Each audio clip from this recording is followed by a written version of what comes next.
Hey, welcome back to the Ping Pong Flick Show. My name is Chris Wong. First of all, yes, it is April Fool's Day or Happy Easter, depending on when you're watching this. Tonight, for me, it is still April Fool's Day. This, however, is not April Fool's. None of my content is April Fool's.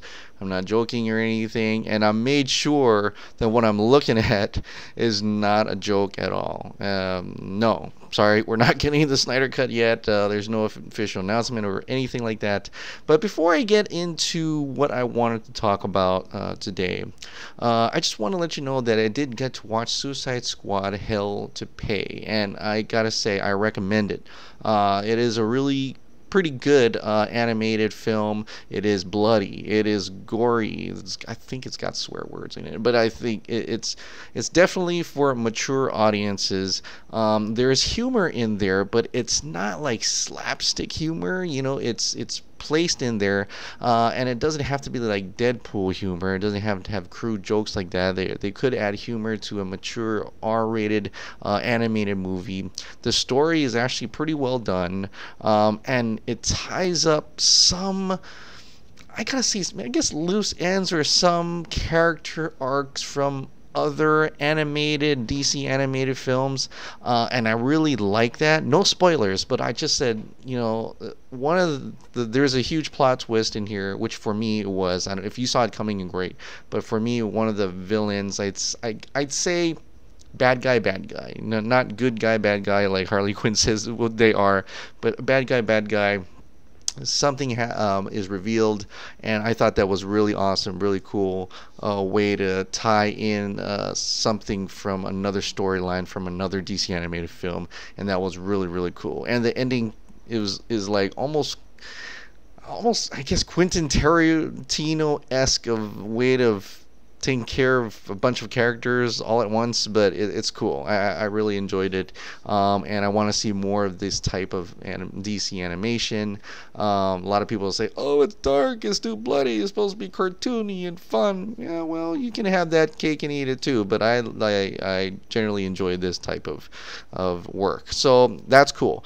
But about that though, I mean, it's the way how the characters in Suicide Squad Hell to Pay, how it pays off from other arcs and other animated features, is something I really think that Zack Snyder was trying to do with Justice League, right? And we're going to have something like that, because in Batman v Superman, you've seen it already. You've seen the Knightmare sequence, and on Vero, he replied to a post that the Batman Knightmare sequence, all that happened was real. It was not a dream.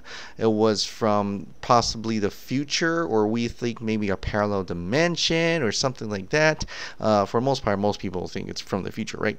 And so that's a future that could actually happen. Some people think it's just a dream, a nightmare, because of his fear of Superman. And that actually worked out, because it really did heighten his fear of Superman and heighten his hatred towards Superman and in the movie. So that worked as well. But it's a huge thing. It's a huge plot hole that will probably never be fulfilled unless we get to see it happen. But I really think it will not get fulfilled, because at that time, there was supposed to be a Justice League Part 1 and Part 2, and so that never happened. You know, Zack Snyder compromised and made Justice League Justice League 1 and made it certain way, and then afterwards he said, you know, I'm done. He was done with that, and so they let him go and brought Joss Whedon in and created the Justice League we see now. So there's could be like 2 or 3 times he had to change it, revise it. Every time Warner Brothers said something and wanted to make that hope and optimism. But anyway, that was another video that I talked about. But what was it that was going to happen here? And so he posted this to someone who asked him about that whole thing about the Knightmare sequence, right? What it mean and everything. So he replied saying, if someone lost someone close to them, they might be susceptible to a certain equation and might blame a certain bat for events that a too soon Bruce would know nothing about. It's quite a mouthful. What does that mean? Well, someone close to them might become susceptible to a certain equation.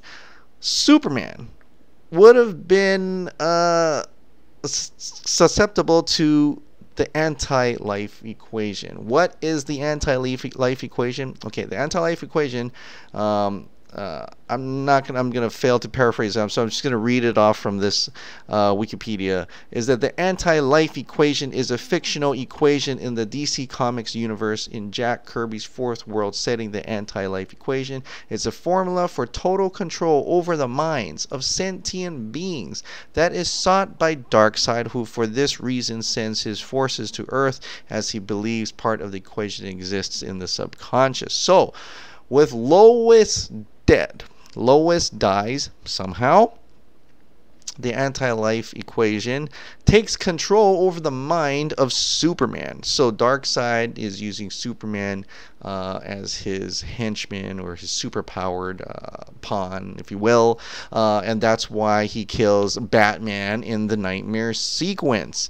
So that would have been a huge a plot development there. It would have been a huge arc for that, and something big would have transpired from that Knightmare sequence. It would have paid off later in possibly Justice League Part 1 or Part 2, however, whatever was Zack Snyder's original plan. And then we're going back to that whole scene where he had set up those 3 crosses in the background on the top left corner, where Superman dies, and you see Lois, you see Bruce Wayne, and you see you see Batman, and you see Wonder Woman.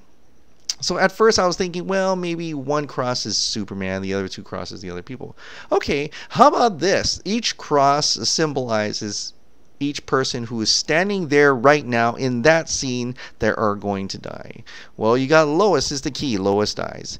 Batman dies next because of that Knightmare sequence. He kills him. Maybe Wonder Woman was the last surviving member, and she fights to the death with Superman, and she dies also. And that actually makes future Flash, go back in time with the help of Cyborg, right? Because Cyborg probably exists there.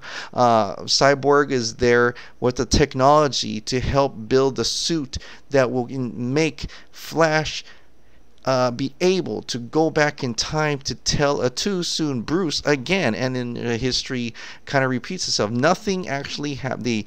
They repeat it.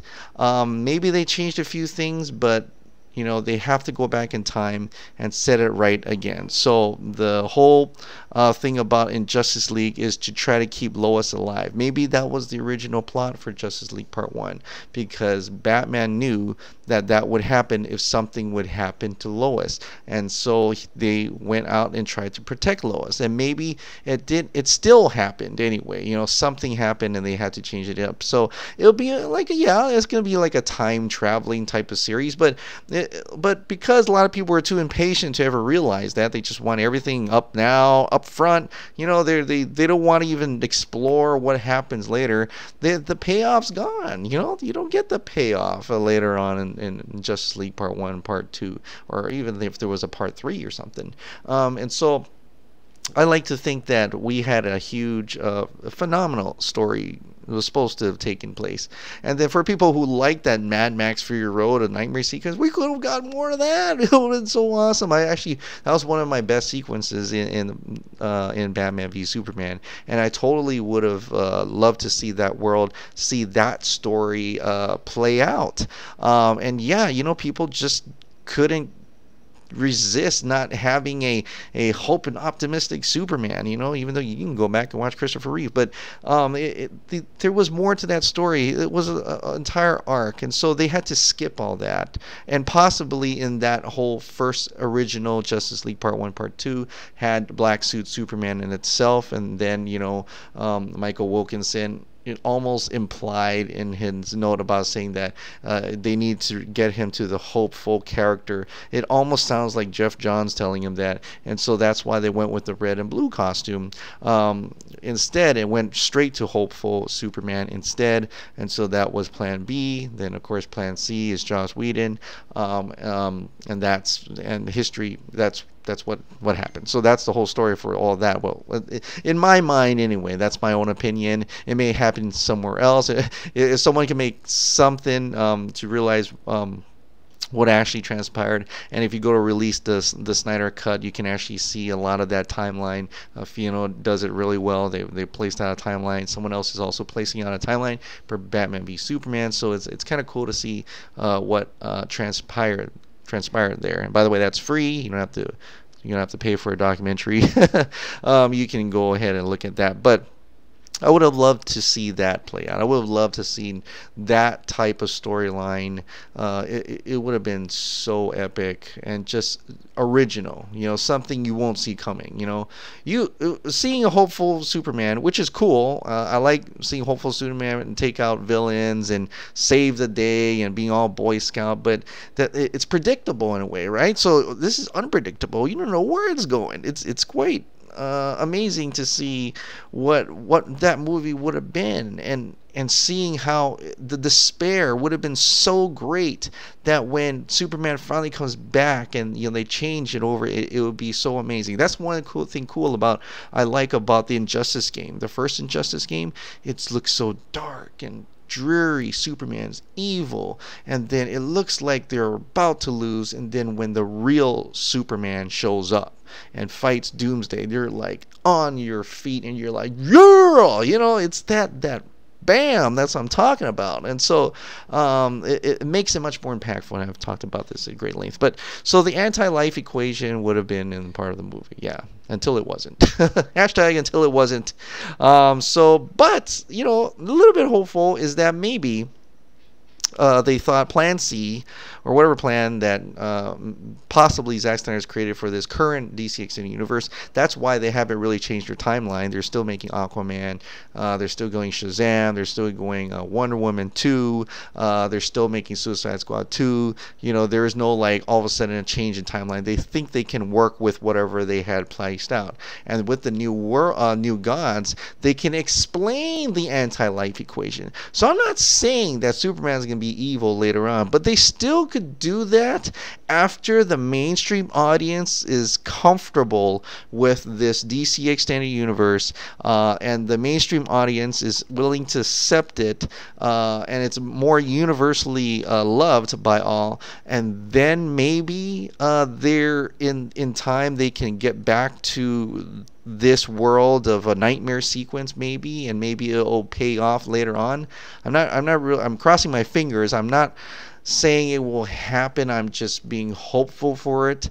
I'm really more hopeful for the Snyder Cut. But if possible, if everything works well, Aquaman is great, and Wonder Woman 2 is great, Shazam is great, New Gods is great, then, when people are more comfortable, that we can get into different aspects of Superman without having to seem hopeful, and see that change, and seeing it that this is not evil Superman, right? It's being mind controlled by Darkseid.